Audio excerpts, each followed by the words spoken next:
Assalamualaikum warahmatullahi wabarakatuh. Waalaikumsalam warahmatullahi wabarakatuh. Ya, selamat berjumpa kembali dalam perkuliahan struktur hewan. Kali ini materi perkuliahan kita adalah sistem integumen. Seperti biasa, karena perkuliahan kita student centered learning, ya, maka dipersilahkan kepada kelompok 3 untuk presentasi sesuai dengan materi yang telah dibuat untuk presentasi, ya. Mekanismenya serupa seperti sebelumnya, bahwa kelompok 3 presentasi membawakan materi perkuliahan integumen. Setelah selesai presentasi dilanjutkan dengan diskusi, ya. Kita mulai. Silakan kelompok 3 untuk membawakan atau mempresentasikan materi sistem integumen. Sepenuhnya Bapak serahkan kepada moderator kelompok 3. Silakan. Baik, terima kasih Bapak. Saya ambil alih, Pak. Mohon izin.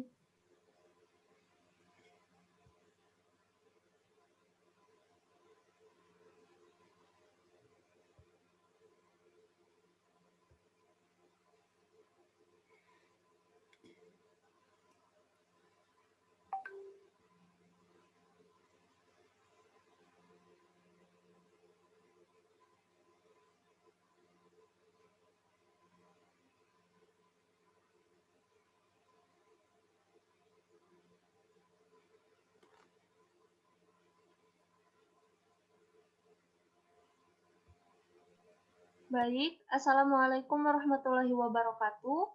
Perkenalkan kami dari kelompok 3A dengan anggota Heni Jumiati, Muhammad Hashim Muzadi Saha, Naura Syifa Inasia Debi Hartika, Putri Hapsari, dan Rita Purnamawati akan menjelaskan mengenai sistem integumen.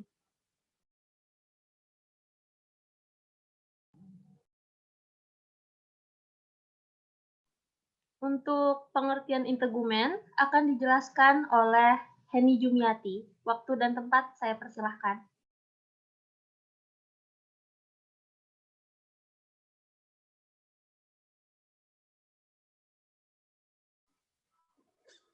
Ya, terima kasih kepada moderator. Di sini saya akan menjelaskan tentang pengertian integumen.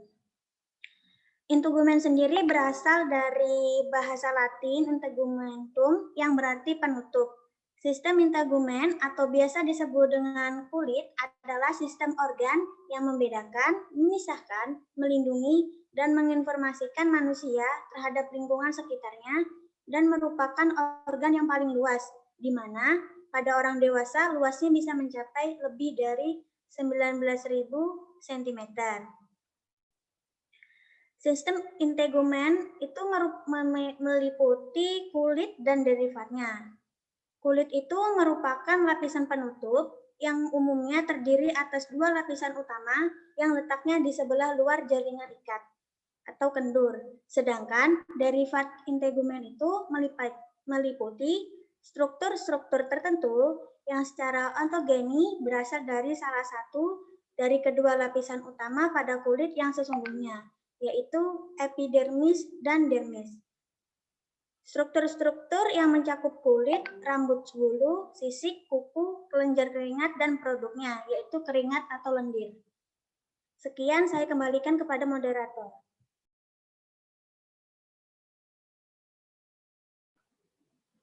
Baik, selanjutnya akan dijelaskan oleh Muhammad Hashim Muzadi Saha.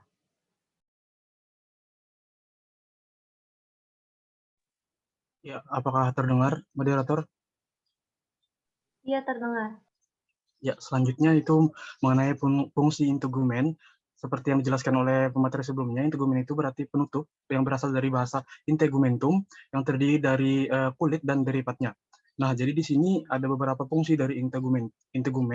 Yang pertama itu sebagai pelindung atau proteksi permukaan kulit dari lingkungan luar, seperti dari mikroorganisme, penarikan atau kehilangan cairan dan iritan kimia maupun mekanik. Yang kedua itu eksterosepsi atau penerimaan stimulasi dari lingkungan luar seperti rasa sakit, gatal, dan nyeri. Yang ketiga itu ekskresi atau pembuangan sisa metabolisme, di mana pembuangan sisa metabolisme ini melalui pengeluaran keringat dari kelenjar keringat. Yang keempat itu termoregulasi atau pengatur suhu tubuh pada hewan itu endotherm dan hemoitherm. Yang kelima itu hemostatis, yaitu mengatur kadar garam dan cairan pada tubuh. Yang keenam itu tempat penyimpanan cadangan makanan, dan terakhir itu tempat sintesis vitamin D. Next, operator. Ya, di sini ada beberapa komponen dari integumen. Yang pertama itu kulit, yang terdiri dari epidermis dan dermis. Yang kedua itu yaitu derivat kulit, yang terdiri dari kelenjar kulit dan rambut. Next, operator.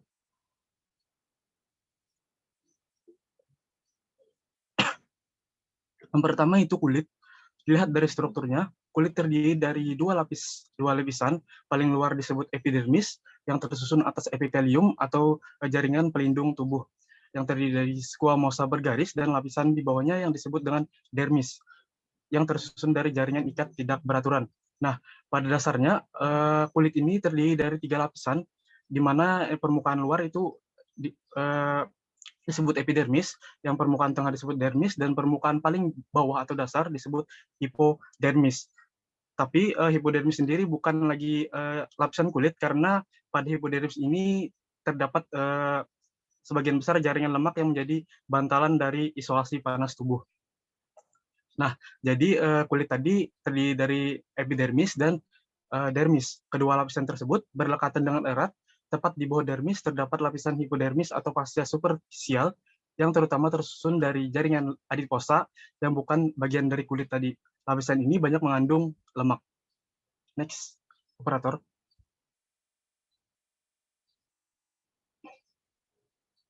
Nah, yang kedua itu epidermis. Epidermis terdiri dari beberapa lapis sel. Lapis paling luar disebut stratum corneum, dan yang atau biasa disebut juga dengan lapisan bertanduk, karena lapisan ini tersusun dari sel-sel pipih berkeratin yang merupakan sel-sel mati. Nah, pada epidermis ini sebagian besar disusun oleh keratinosit. Nah, selain keratinosit, epidermis ini tersusun dari beberapa bagian-bagian lain seperti desmostom, keratotialin granul, spinous layer, granular layer, basal layer, dan lapisan paling luar itu stratum corneum. Next, operator.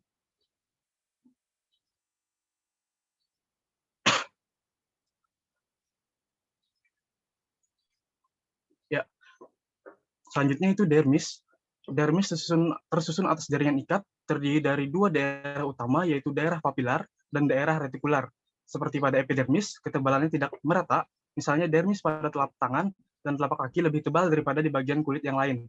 Nah, pada telapak tangan itu pada telapak tangan dan telapak kaki itu lebih tebal, sedangkan yang paling tipis itu terletak pada kelopak mata. Next, operator.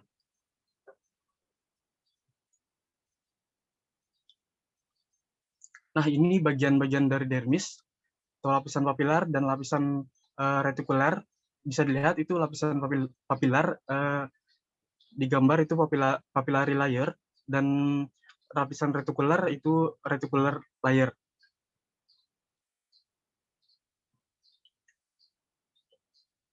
Nah, pada lapisan dermis ini terdapat pembuluh darah, pembuluh limpa, folikel rambut, kelenjar keringat, syaraf, dan sel fibroblast. Fibroblast ini berfungsi menghasilkan kolagen yang sangat penting peranannya terhadap kekenyalan dan elastisitas kulit. Selain itu, pada lapisan ini juga terdapat reseptor yang berfungsi untuk merasakan sensasi raba dan nyeri. Next, operator.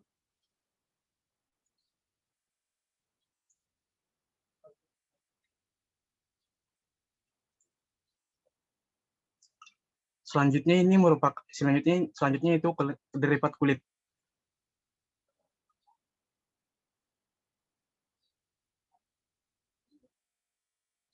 Ya, derivat kulit itu terbagi menjadi 2 di sini. Yang pertama itu kelenjar kulit, dan rambut.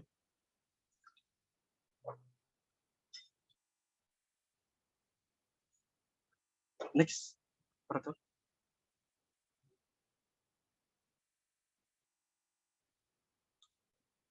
Selanjutnya itu sistem integumen pada ikan atau fiskus.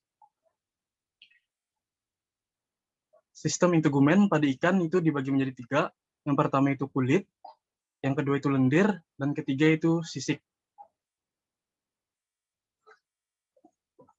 Pada kulit, pada kulit di sistem integumen pada ikan itu berfungsi sebagai pelindung terhadap gangguan mekanis, fisik, organis, atau penyesuaian terhadap faktor-faktor yang mempengaruhi kehidupannya. Nah, pada phylum Chordata dikenal 2 tipe dasar dari integumen, yaitu tipe invertebrat dan tipe vertebrat atau invertebrata atau tipe invertebrata. Tipe vertebrata ada sekalian hewan vertebrata terdiri dari beberapa lapisan dengan 2 lapisan utama, yaitu lapisan luar disebut epidermis dan lapisan dalam yang disebut dermis. Nah, yang kedua itu lendir. Pada lendir ini umumnya ikan yang tidak bersisik memproduksi lendir yang lebih banyak dan tebal dibanding dengan ikan yang bersisik. Ketebalan lendir yang meliputi kulit ikan dipengaruhi oleh kegiatan sel kelenjar yang berbentuk piala yang dapat menghasilkan suatu zat semacam glikoprotein yang dinamakan mucin. Jika zat tersebut bersentuhan dengan air, maka akan menjadi lendir dan menyebabkan kulit pada bagian epidermis ini akan selalu basah, sehingga kelenjar ini akan produksi zat ini lebih banyak pada saat ikan berusaha melepaskan diri dari bahaya atau saat genting, yaitu keadaan normal yang terjadi pada lingkungan sekitar ikan. Nah, lendir ini berguna sebagai berikut. Yang pertama itu mengurangi gesekan pada air supaya ia dapat berenang dengan lebih cepat, dan yang kedua itu mencegah infeksi dan menutup luka. Yang ketiga itu sisik. Nah, bentuk, ukuran, dan jumlah sisik ikan ini dapat diberikan gambaran bagaimana kehidupan ikan tersebut. Sisik ikan punya bentuk yang ukuran yang beraneka ragam, yaitu bisa di next, operator.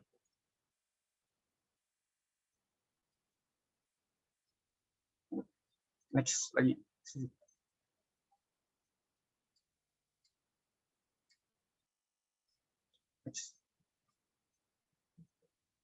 Next di bagian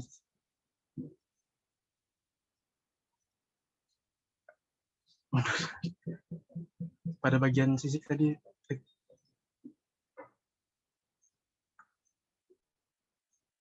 Nah, ini dari sisik pada ikan tadi, bentuk, ukuran, dan jumlah sisik ikan dapat memberikan gambaran bagaimana kehidupan ikan tersebut. Nah, sisik tadi dibagi menjadi beberapa jenis, yaitu sisik plakoid atau jenis sisik ini karakteristiknya bagi golongan ikan bertulang lawan atau chondrichthyes. Nah, bentuk sisik tersebut menyerupai bunga mawar dengan kasar dan bulat atau bujur sangkar. Yang kedua itu sisik kosmoid.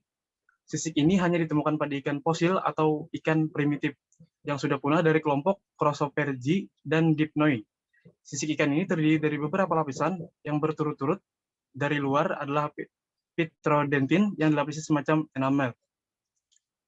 Yang ketiga itu sisik ganoid. Jenis sisik ini dimiliki oleh ikan-ikan Lepidostes dan Scapherinthus. Sisik ini terdiri dari beberapa lapisan, yakni lapisan terluar disebut ganoin, yang materialnya berupa garam-garam anorganik. Kemudian lapisan berikutnya adalah plasmin, dan lapisan yang paling dalam adalah isopedin. Nah, pertumbuhan sisik ini dari bagian bawah dan bagian atas ikan bersisik ini adalah antara lain Polypterus, Lepisoptidae, Lepisostidae, Accipenceridae, dan Polyodentidae. Yang terakhir itu sisik scatanoid dan cycloid. Sisik ini ditemukan pada golongan ikan Telostae yang masing-masing terdapat pada golongan ikan berjari-jari keras atau Acanthopterygii. Perbedaan pada antara sisik cycloid dan stenoid hanya meliputi adanya jumlah duri-duri halus yang disebut teni. Beberapa baris di bagian posteriornya itu ada terdapat sejumlah duri-duri halus yang disebut teni tadi. Nah, pertumbuhan pada tipe sisik ini adalah bagian atas dan bawah.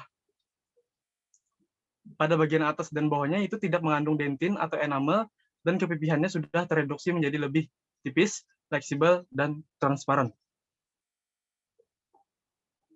Mungkin itu saja yang dapat saya sampaikan mengenai materinya. Saya harapnya mohon maaf, saya kembalikan pada moderator. Karela.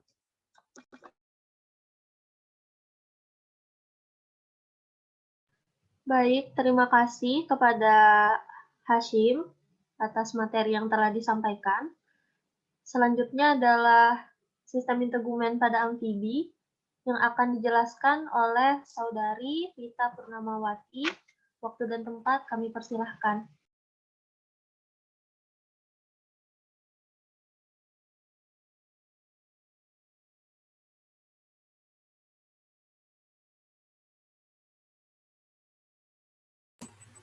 Terima kasih moderator atas kesempatannya.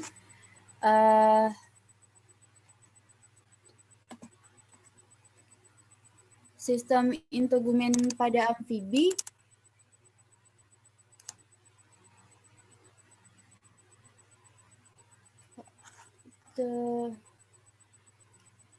terbagi menjadi 3 ordo. Yang pertama, apakah suara saya terdengar? Iya, terdengar, Rita. Ordo Anura meliputi katak dan kodok. Yang anggota dari ordo ini mempunyai kulit yang halus, yang sering disebut sebagai katak, sementara mereka dengan kulit yang kasar dikenal sebagai kodok. Yang kedua ada ordo Caudata. Caudata ini ordo yang meliputi salamander dan salah satu penyusun keluarga famili dari Salamanderidae yang meliputi salamander sebenarnya dan kadal air. Mereka juga berhabitat di darat atau air, tetapi banyak menghabiskan hidup mereka di habitat mereka masing-masing.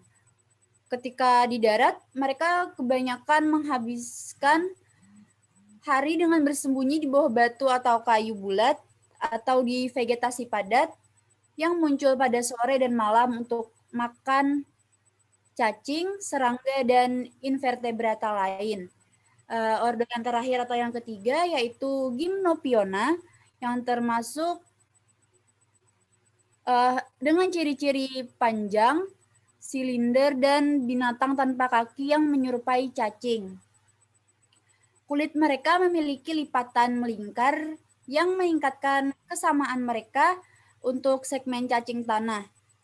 Seperti lipatannya itu seperti segmen pada cacing tanah, dan beberapa dari ordo Gymnophiona sendiri hidup di bawah tanah yang mereka buat lubang sendiri. Itu saja dari saya. Terima kasih. Saya kembalikan ke moderator. Baik, terima kasih Rita atas materi yang telah disampaikan. Selanjutnya, saya akan menjelaskan mengenai sistem integumen pada reptil. Sebentar, maaf Pak Kasmul masuk. Baik, saya kembalikan kepada Bapak. Kembali ke amfibi tadi ya. Ya, jadi tadi sudah ya, untuk Rita sudah menjelaskan Anura, Caudata, dan Gymnophiona ya.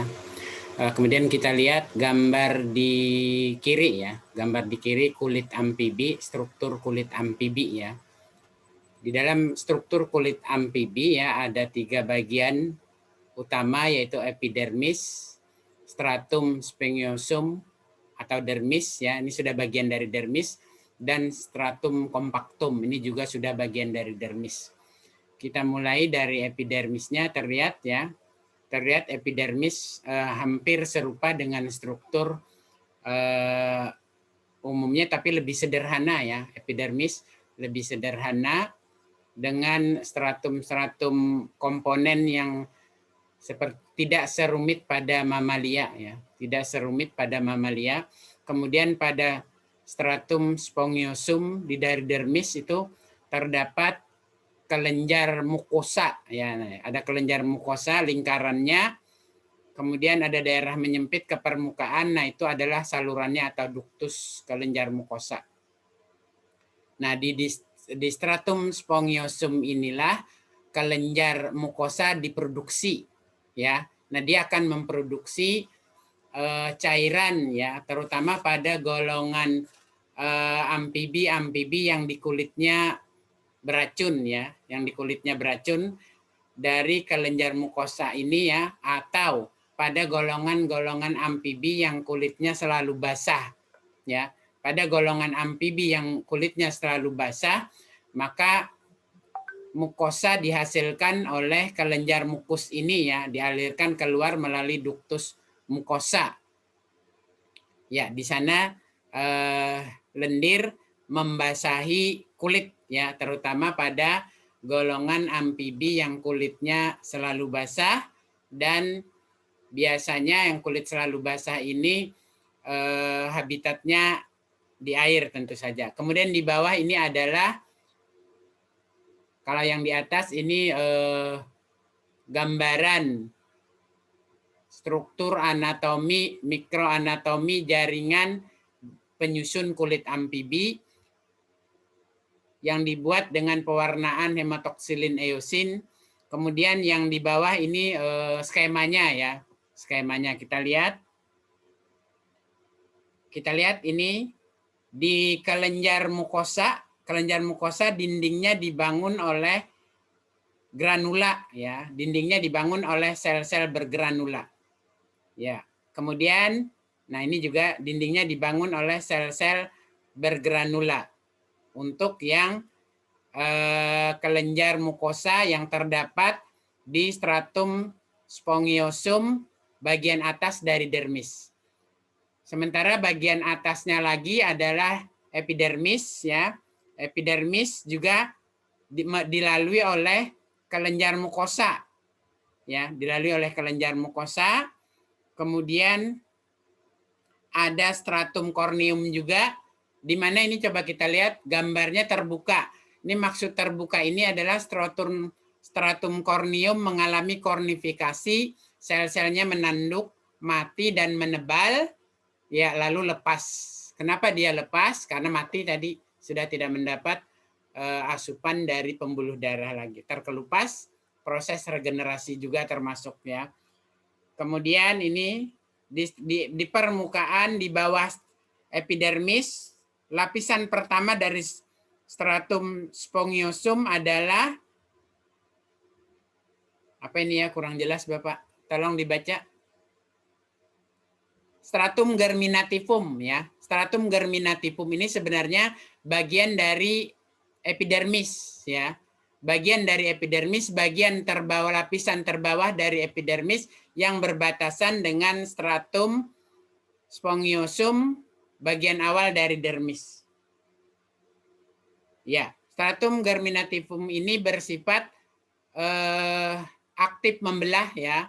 Aktif membelah sehingga menghasilkan sel-sel baru ke arah permukaan epidermis. Makin jauh dari permukaan epidermis, makin sedikit mendapat asupan darah dari pembuluh darah, sampai pada bagian tepi terluar tidak dapat lagi asupan darah, makanan dari darah, jauh dari pembuluh darah, lalu dia mati dan membentuk stratum corneum, akhirnya lepas. Berikutnya kita ke di bawah dari stratum spongiosum, masih bagian dari dermis ya, stratum compactum ya. Kompak artinya, jadi sel-sel penyusunnya adalah lapisan otot dan serabut otot ya.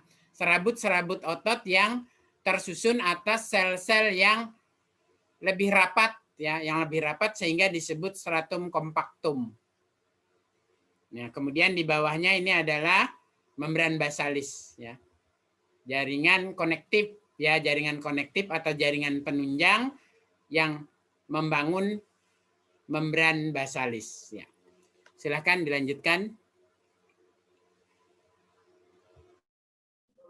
Baik, terima kasih Bapak atas tambahannya.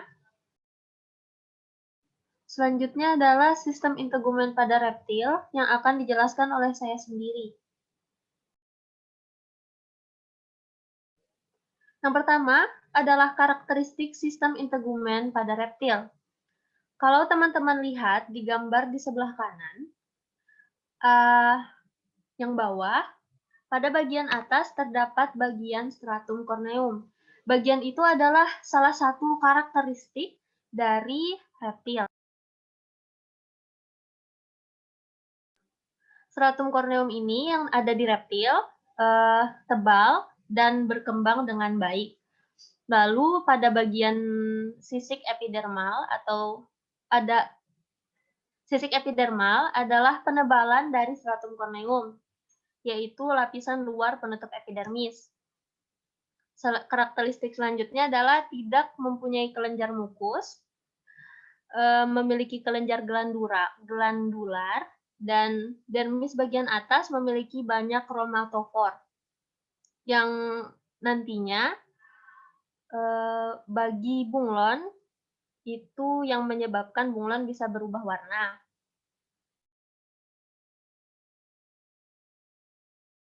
Lalu karakteristik selanjutnya, integumen pada reptil tidak memiliki kelenjar keringat. Slide selanjutnya.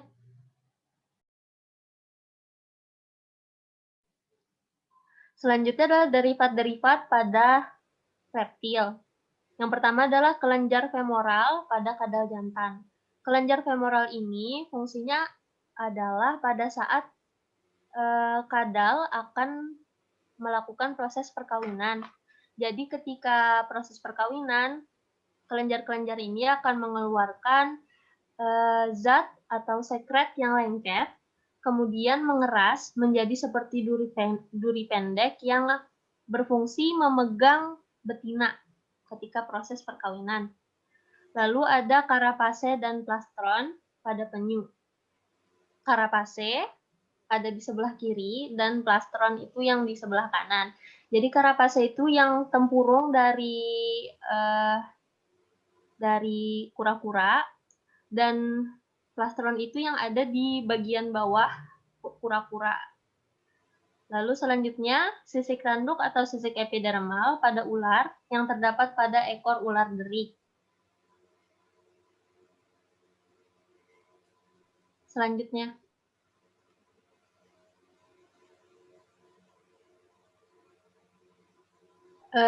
Jadi, sebelum saya menjelaskan mengenai 3 ordo dari reptil, saya akan menjelaskan dulu. Tubuh reptil umumnya tertutup oleh sisik yang beraneka bentuk, terkecuali anggota suku Amphisbaenidae yang tidak bersisik. Sisik-sisik itu berupa modifikasi lapisan kulit luar yang mengeras oleh zat tanduk dan terkadang dilengkapi oleh pelat-pelat tulang di lapisan bawahnya yang dikenal dengan osteoderm. Beberapa bentuk sisik yang umum adalah sikloid, granular, dan berlunas. Sikloid itu cenderung berbentuk membundar dan datar, granular itu berbingkul-bingkul, dan berlunas itu memiliki gigir memanjang di tengahnya seperti lunas perahu.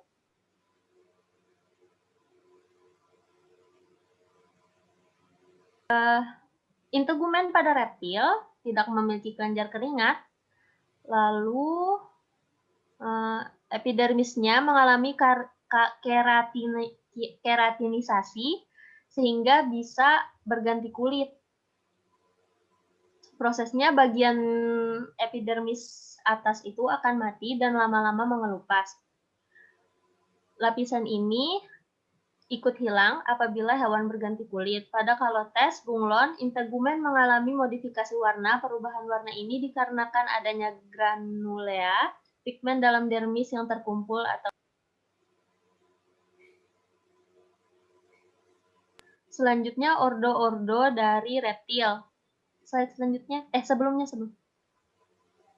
Ya, pertama ordo Chelonia. Ordo Chelonia itu terdiri dari kura-kura dan penyu, yaitu hewan bersisik berkaki 4 yang termasuk golongan reptil.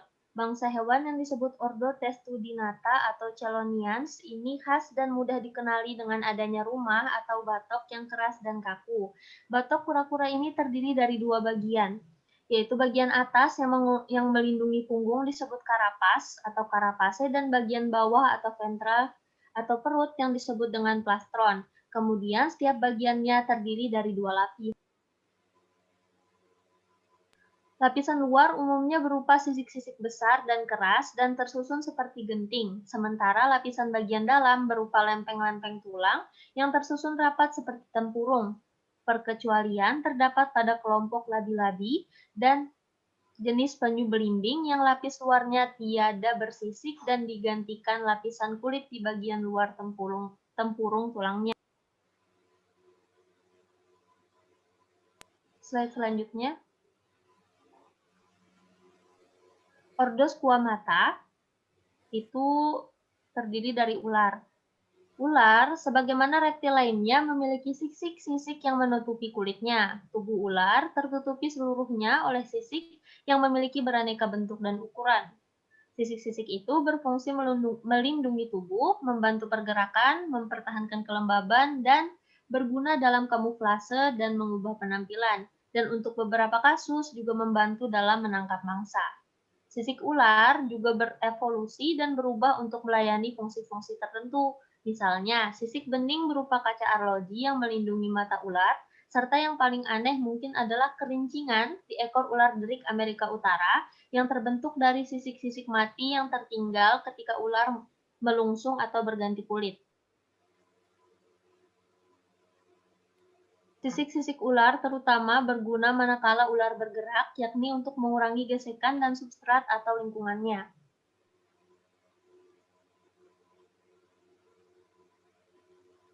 Sisik ular merupakan modifikasi dan diferensiasi dari lapisan kulit terluar atau epidermis. Sisik ini terbuat dari keratin, bahan yang sama yang menyusun kuku dan rambut. Sisik memiliki permukaan luar dan dalam, saling menutupi pada pangkal seperti susunan genting. Selanjutnya ordo Crocodilia. Slide selanjutnya. Mencakup hewan reptil yang berukuran paling besar di antara reptil lain. Kulit mengandung sisik dari bahan tanduk. Di daerah punggung sisik tersusun teratur, berderet ke arah transversal dan mengalami penulangan membentuk perisai dermal. Sisik pada bagian dorsal berlunas dan pada bagian lateral bulat dan pada bagian ventral berbentuk segi empat. Slide selanjutnya.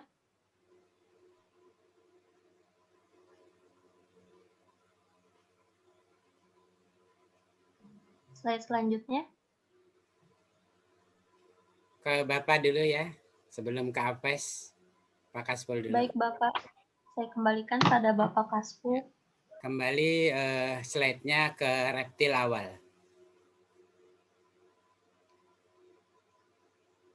Ya, nah jadi ini sistem integumen pada reptil tadi sudah dijelaskan ya, Bapak hanya menggarisbawahi saja dan melengkapi ya.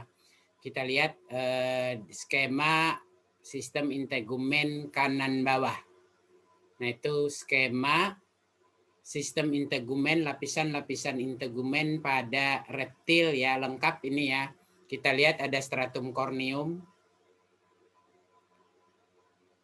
Kemudian di stratum corneum ini tentu saja nanti akan mengalami kornifikasi atau penebalan menjadi kulit-kulit mati, tetapi rada berbeda dengan mamalia dan ikan ya, bahwa stratum corneumnya ini kadang lebih permanen ya, menempel.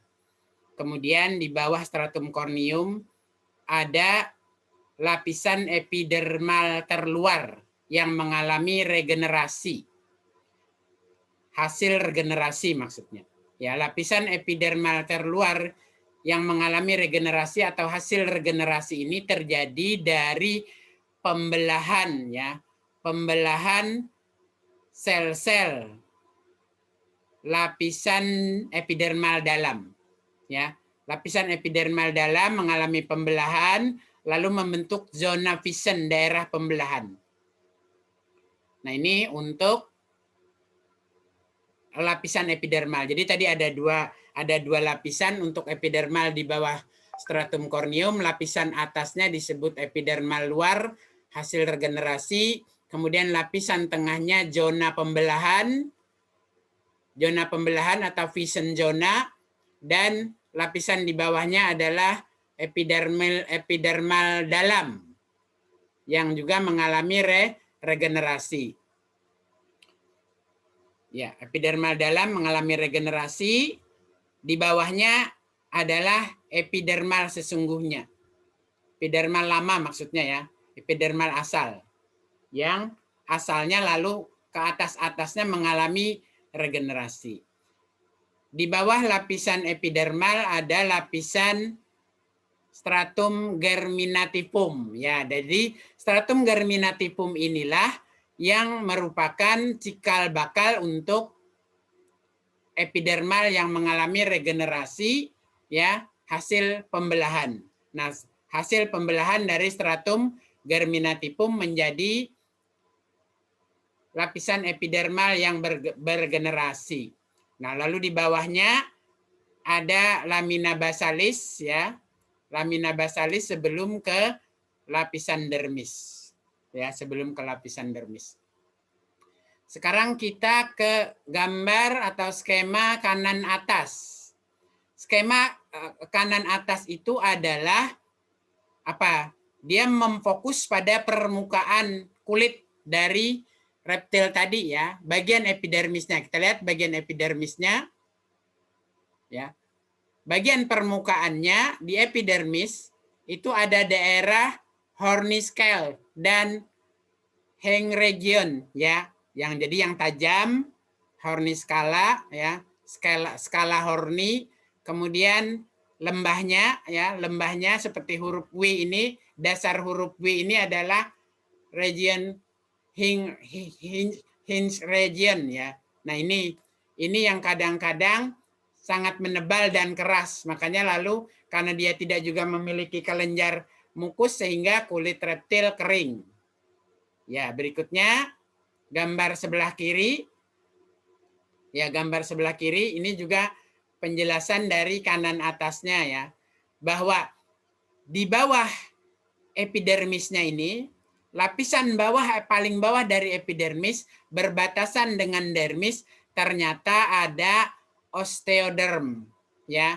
Nah, osteoderm ini adalah cikal bakal lapisan yang nanti membentuk lempeng tulang pada sisik ya.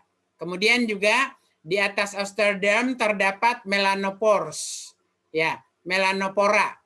Melanopora inilah yang nanti menghasilkan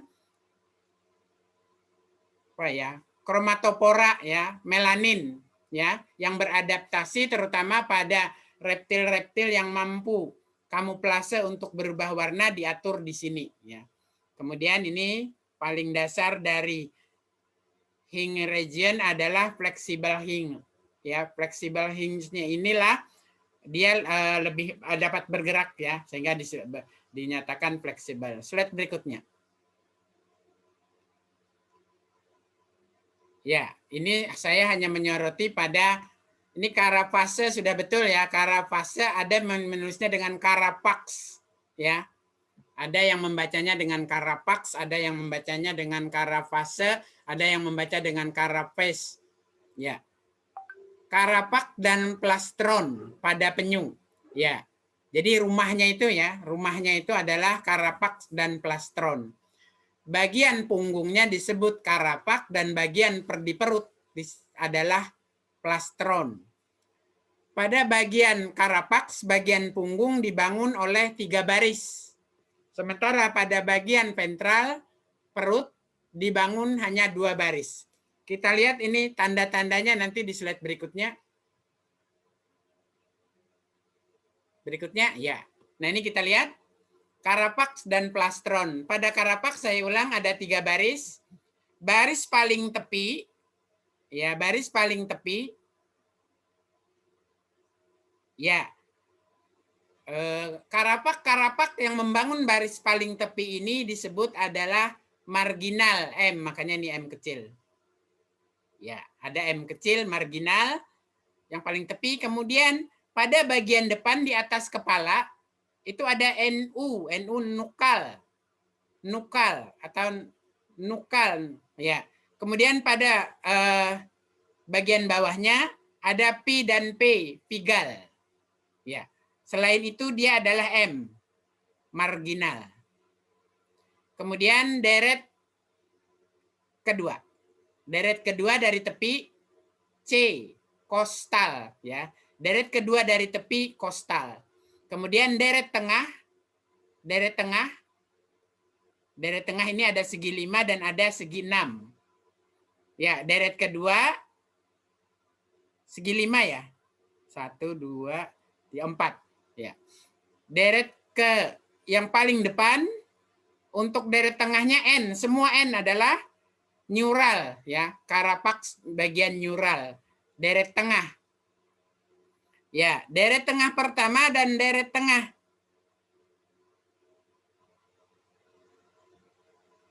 Ini deret tengahnya ada berapa? 1, 2, 3, 4. Yang pertama segi 5, kedua, ketiga segi 6, dan keempat segi 5. Tapi yang di bawah neural.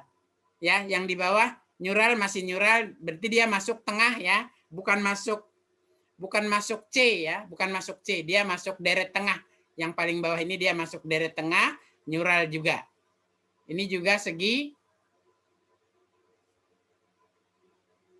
4 ya, segi 4 yang paling bawah. Berikutnya untuk plastron bagian ventral dari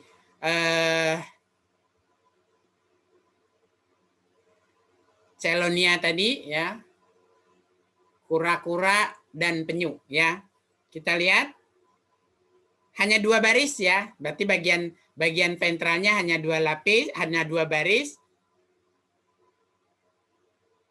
Baris kanan dan baris kiri ya, ini ada baris kanan dan ada baris kiri. Paling atas G, ya ini G, gular. Kemudian di bawahnya humeral. Kenapa humeral? Karena ini di bawah lengan. Ya, di bawah lengan ini humeral kiri kanan, kemudian P kiri kanan, P-nya vektoral dada. Kemudian O-nya kiri kanan. Oh ya ini. A ya, A. A kiri kanan abdominal di sekitar perut. Kemudian F femoral. Ya, femoral ini berarti di bawah femur, ya, di bawah paha. Kemudian anal kiri kanan. Anal kiri kanan. Ya, next. Terus? Ya, silakan dilanjutkan. Baik, terima kasih Bapak. Selanjutnya adalah sistem integumen pada Aves akan dijelaskan oleh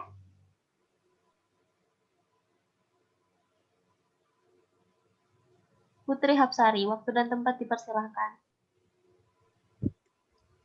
Baik, saya akan melanjutkan tentang sistem integumen pada Aves. Adapun karakteristik pada Aves yaitu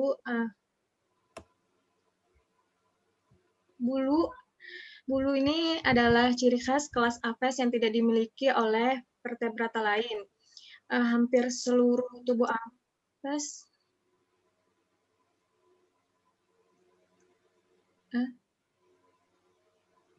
apakah suara saya terdengar, moderator? Iya, terdengar, Putri. Hampir seluruh tubuh Aves ini ditutupi oleh bulu yang secara filogenik berasal dari epidermal tubuh. Pertumbuhan bulu ini diawali dari pertumbuhan papila dermis. Bulu pada Aves merupakan modifikasi stratum corneum. Pada bagian kaki, stratum corneum membentuk sisik. Adapun warna bulu dihasilkan oleh butir pigmen dengan difraksi dan refleksi cahaya oleh struktur bulu atau oleh pigmen dan struktur bulu.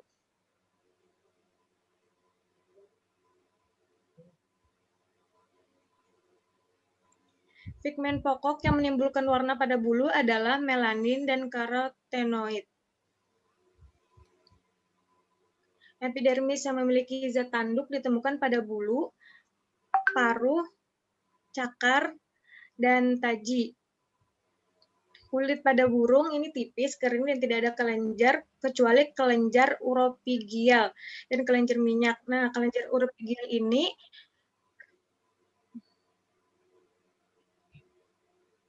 kelenjar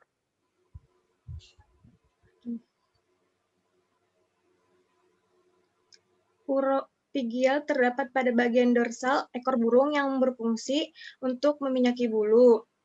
Bisa dilihat pada gambar ini, pada bagian dorsal ekor burung. Kemudian ada taji, ada cakar, dan ada bulu. Yang next, selanjutnya slide. Berdasarkan susunan anatomis bulu dibagi menjadi 1, piloplume sebagai rambut yang di ujungnya bercabang-cabang pendek halus.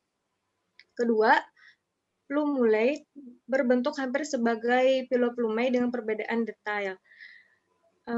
Dan ada plume, ini merupakan bulu yang sempurna.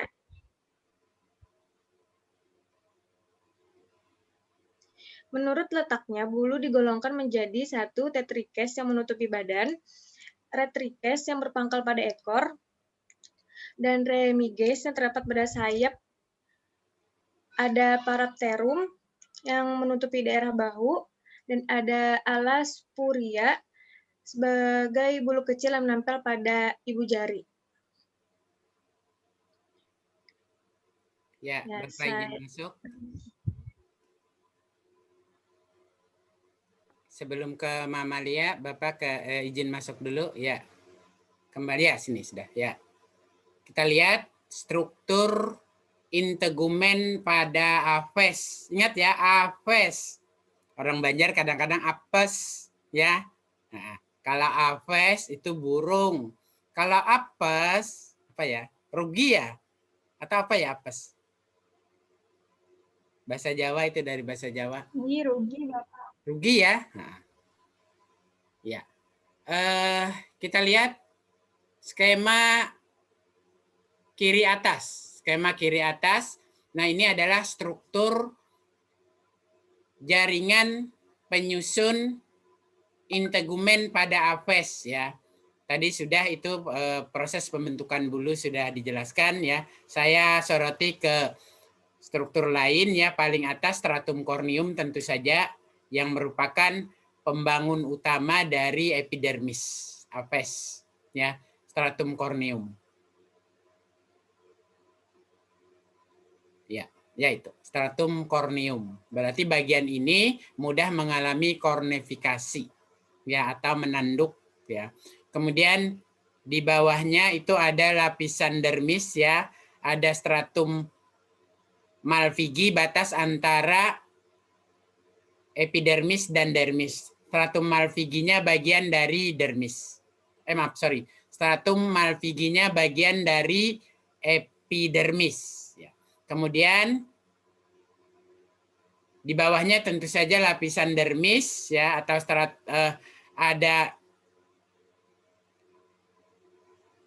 ada primordium of dermal papillae ya. Primordium artinya calon, bakal. Atau kalau pada tumbuhan tunas.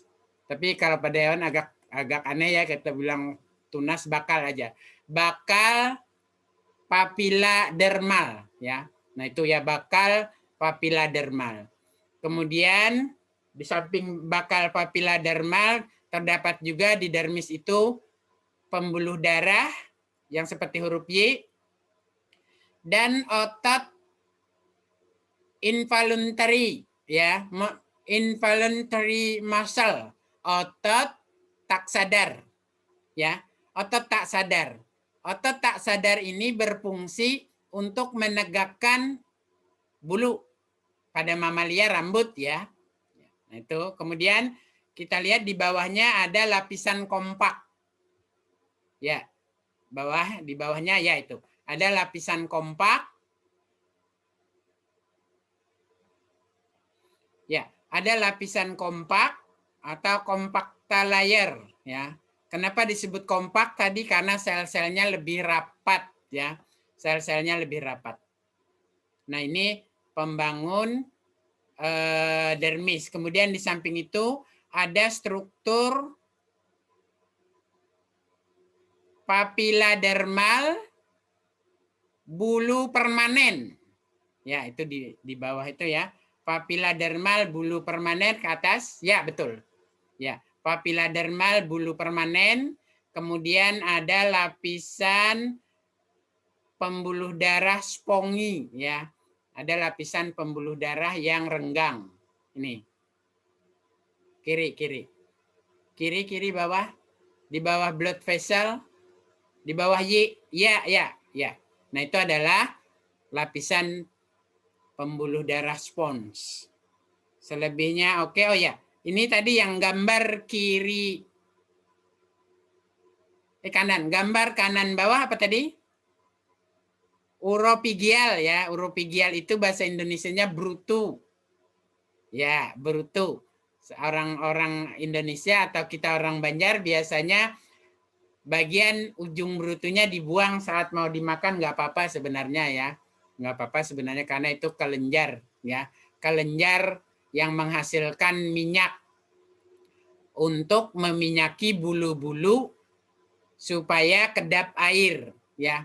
Makanya bulu burung ya kedap air. Jadi dia kalau kena air tidak basah, sama seperti rambut kalau kena air tidak basah. Tapi kalau disabuni ya basah karena minyaknya di rambut dan di bulu. Kalau disabuni jadi lepas lalu jadi basah. Ya, silakan berikutnya Mama Lia.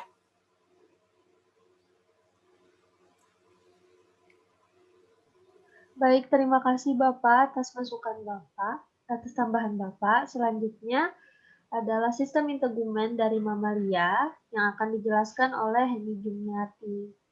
Waktu dan tempat dipersilahkan. Terima kasih kepada moderator. Di sini saya akan menjelaskan tentang sistem integumen pada mamalia. Mamalia itu memiliki 3 lapisan. Yang pertama ada epidermis, dermis, dan hipodermis. Pada bagian epidermis itu terdapat stratum corneum, yaitu merupakan bagian yang terdiri dari sel keratinosit yang bisa mengelupas dan berganti. Kemudian ada stratum lucidum, yaitu lapisan yang berupa garis transulen, biasanya terdapat pada kulit tebal telapak kaki dan telapak tangan. Kemudian ada stratum granulosum yang merupakan lapisan yang ditandai oleh 3-5 lapis sel poligonal gepeng yang intinya di tengah dan sitoplasma yang terisi oleh granula basofilik. Kemudian ada stratum spinosum yang merupakan lapisan yang terdapat berkas-berkas filamen yang dinamakan tonofibril. Kemudian yang terakhir ada stratum germinativum, yaitu lapisan yang terdapat aktivitas mitosis. Kemudian bagian yang kedua itu ada dermis. Pada lapisan dermis itu terdapat pembuluh darah, pembuluh limfe, folikel rambut, kelenjar keringat, syaraf, dan sel fibroblast. Untuk bagian yang ketiga ada hipodermis. Pada bagian hipodermis ini terdiri dari kulit yang banyak mengandung sel lemak sehingga memiliki fungsi sebagai bantalan terhadap cedera dan membantu dalam mempertahankan panas tubuh. Next. Kemudian ada ciri-ciri kulit. Yang pertama, sebagai pembungkus yang elastis untuk melindungi kulit dari pengaruh lingkungan. Yang kedua, alat tubuh yang terberat 15% dari berat badan mamalia. Kemudian luasnya itu 1,5 sampai 1,75 meter. Tebal rata-rata 1,22 mm Dan daerah yang paling tebal biasanya sekitar 66 mm pada telapak tangan dan telapak kaki, dan paling tipis yaitu 0,5 mm pada daerah penis. Next.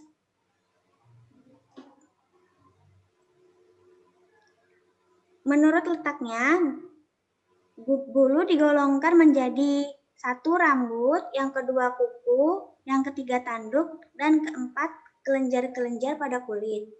Next. Sebentar Bapak Kasful izin masuk.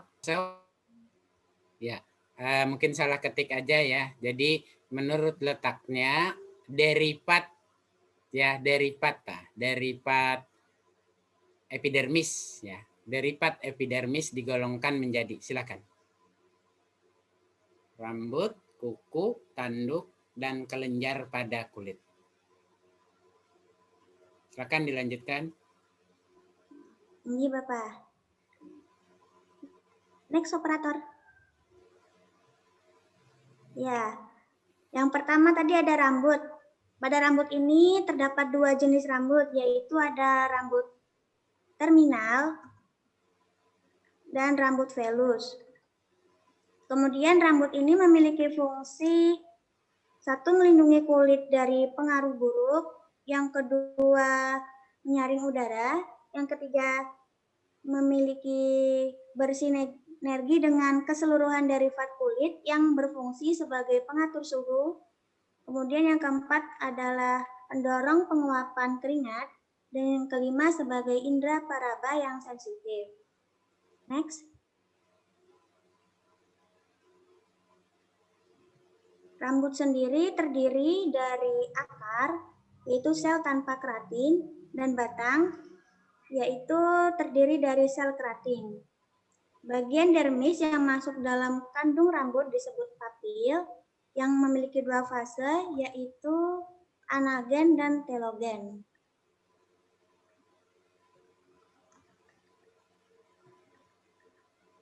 Next.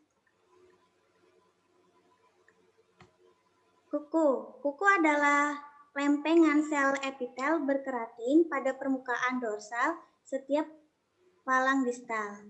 Kuku pada mamalia merupakan lempeng-lempeng yang mengalami penandukan yang terdapat pada permukaan dorsal, ujung-ujung jari-jari, dan ibu jari.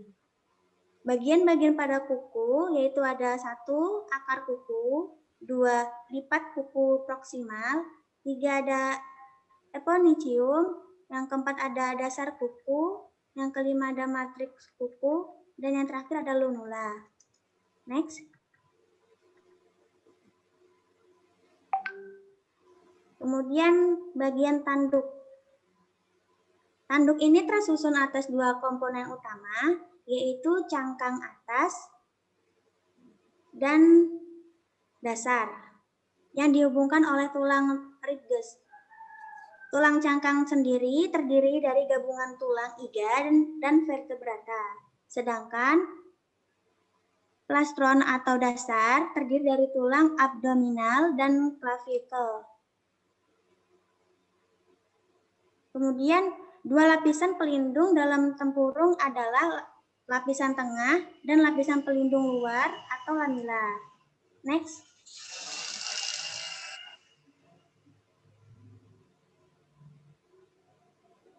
Dua lapisan pelindung dalam tempurung tadi adalah ada tanduk kosong, tanduk rambut, dan rangga. Tanduk kosong itu memiliki ciri terdapat seludang tanduk yang meliputi suatu sumbu tulang, sedangkan tanduk rambut berasal dari rambut yang berfungsi. Contohnya cula pada badak. Kemudian rangga itu merupakan tanduk tajam dan bercabang-cabang, seperti tanduk pada rusa. Next. Kemudian ada kelenjar-kelenjar pada kulit.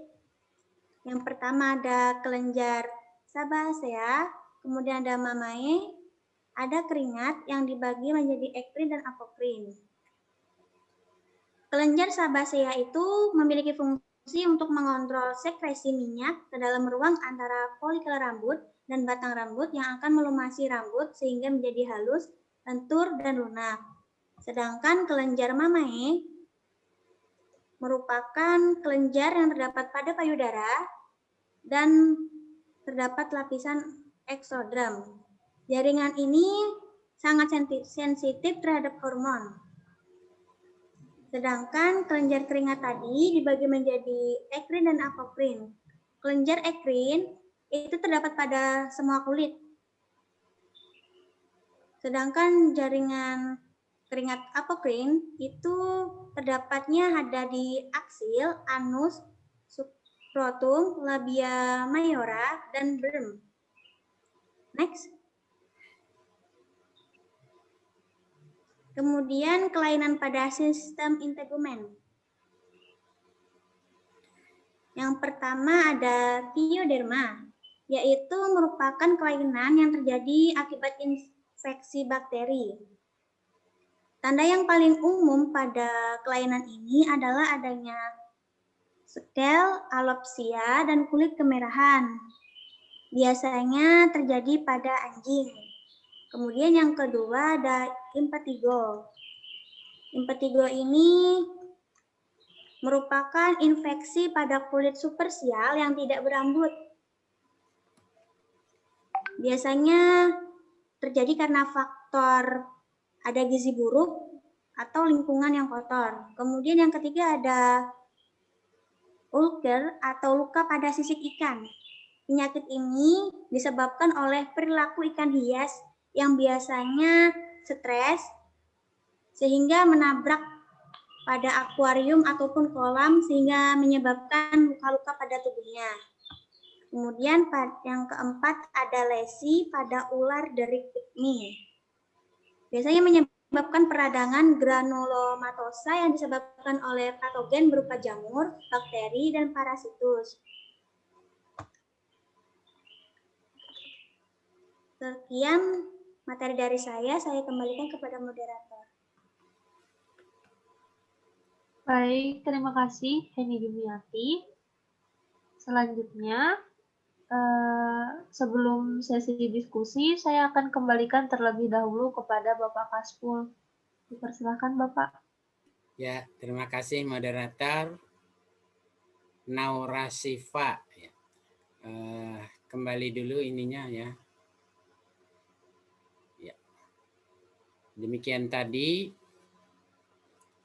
kelompok 3 ya mempresentasikan materi perkuliahan tentang sistem integumen ya. Ya, selanjutnya untuk ini kita lanjutkan dengan diskusi ya. Ada dua macam diskusi. Yang pertama diskusi di Zoom-nya ini secara langsung dan yang kedua diskusi di YouTube ya. Nanti setelah file ini Bapak upload boleh diskusi atau boleh diputar ulang lagi untuk mengulang materi yang mungkin belum jelas ya, bisa diulang. Cari aja di channel Bapak yang biasa ya, yang biasa pasti ketemu ya, yang biasa Bapak kirim-kirim link. Karena tapi ini tidak wajib ya, karena sudah langsung perkuliahan di Zoom ya. Untuk nonton di YouTube-nya fakultatif aja, tidak wajib, hanya untuk memperkuat perkuliahan. Kalau ada bagian-bagian yang bagi mahasiswa tertentu belum jelas bisa diulang di sana. Ya, jadi kalau ada pertanyaan boleh juga ketik di kolom komentar di YouTube-nya. Bagi peserta lain yang bisa menjawab boleh menjawab, atau bila belum ada yang menjawab nanti Bapak yang menjawab atau melengkapinya. Ya, demikian tadi ya untuk diskusi kita, bisa kita lanjutkan di YouTube.